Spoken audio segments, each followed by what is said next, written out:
नमस्कार दोस्तों, कैसे हैं सब। आज हम देखेंगे कि सीटीटी के जो फॉर्म भरना शुरू कर दिए हैं। तो उसमें हम देखते हैं कि उसका जो पेपर फर्स्ट होता है, पेपर वो पहला जो होता है, इसमें दो भाग होते हैं। जो मेन भाग होते हैं उसमें एक होता है विज्ञान का होता है और दूसरा गणित का होता है। वो तो हमको कंपलसरी सॉल्व करना ही होता है। वैसे तो देखा जाए तो 5 भाग होते हैं, पर उनमें से साइंस यानी पर्यावरण ये एक भाग होता है। तो उसके लिए ही मैं आज आपको थोड़ी सी जानकारी देना चाहता हूँ। सीटीटी की नज़रिए से ये बहुत ही अच्छी जानकारी है, तो आपके लिए ये ध्यान से देखेंगे तो आपकी जानकारी और बढ़ जाएगी। तो जो टॉपिक है आज का वो यही है कि वायुमंडल की संरचना। आज हम देखेंगे वायुमंडल की संरचना। हमारा जो पृथ्वी के ऊपर जो वातावरण है उसमें वायुमंडल जो होता है ये महत्वपूर्ण काम करता है, और उसकी जो परतें हैं 5 परतों में विभाजित किया गया है। हमारा वायुमंडल जो है 5 भागों में 5 परतों में विभाजित किया है। तो ये पृथ्वी की सतह से यानी जो बेस से लेकर आरंभ होती है। तो ये जो 5 परतें हैं वो एक एक करके मैं आपको आपके सामने बताना चाहूँगा।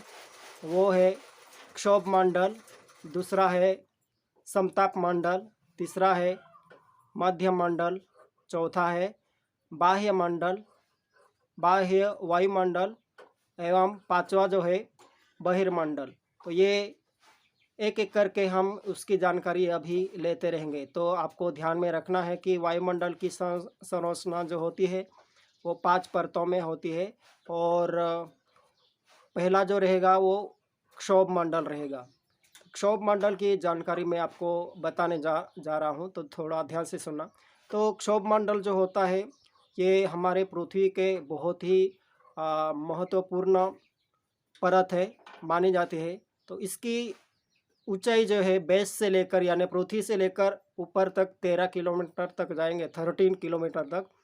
तो इसी में हम सांस भी ले सकते हैं। तो लगभग यहाँ के हम देखते हैं वर्षा होती है, बारिश होती है, और कोहरा होता है, ओलावर्षण होता है।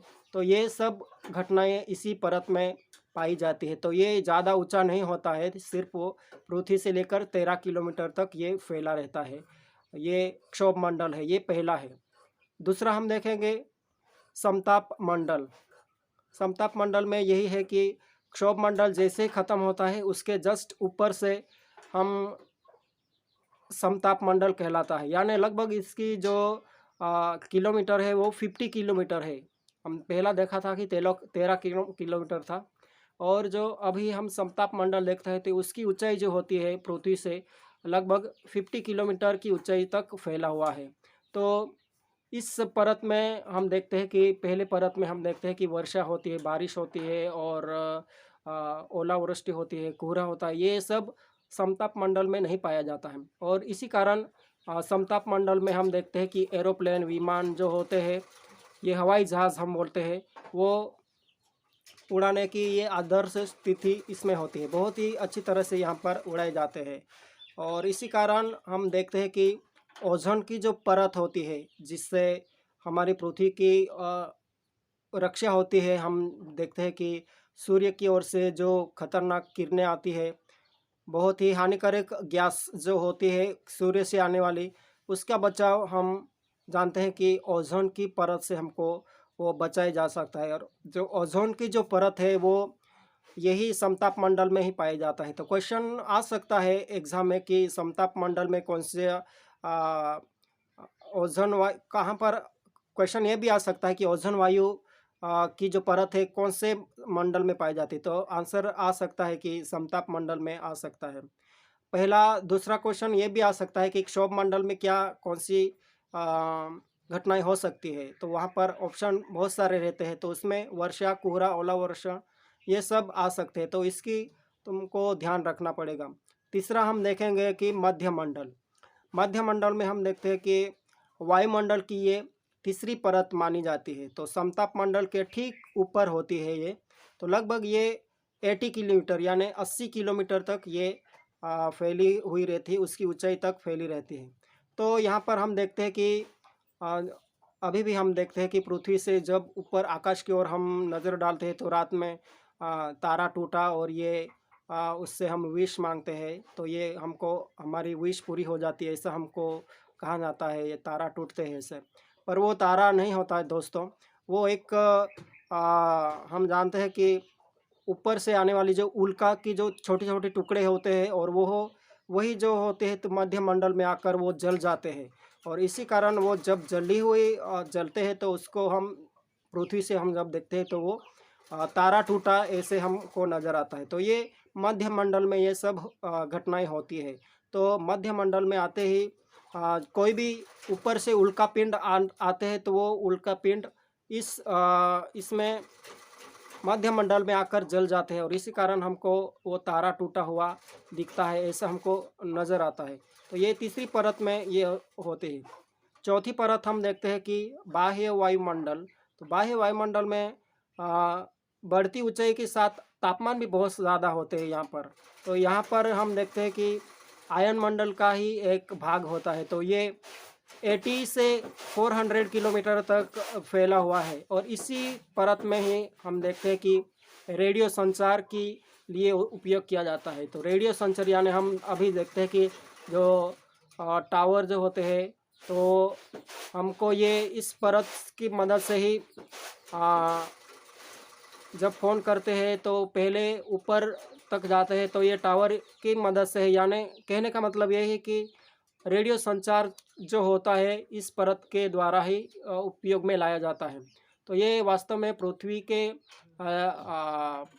कोई भी रेडियो तरंगें प्रसारित करने के लिए ये इसका उपयोग किया जाता है। यानी वो यहाँ से लेकर वे पृथ्वी पर हमको वो वापस कर देते हैं।